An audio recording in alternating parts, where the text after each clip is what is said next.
Here's the wiring of the single phase 3 horse or 4 horsepower motor.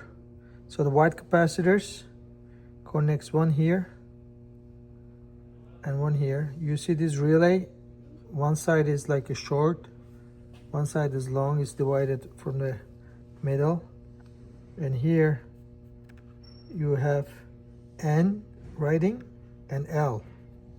Okay, so one side of the white capacitor, which is run capacitor, connects to L.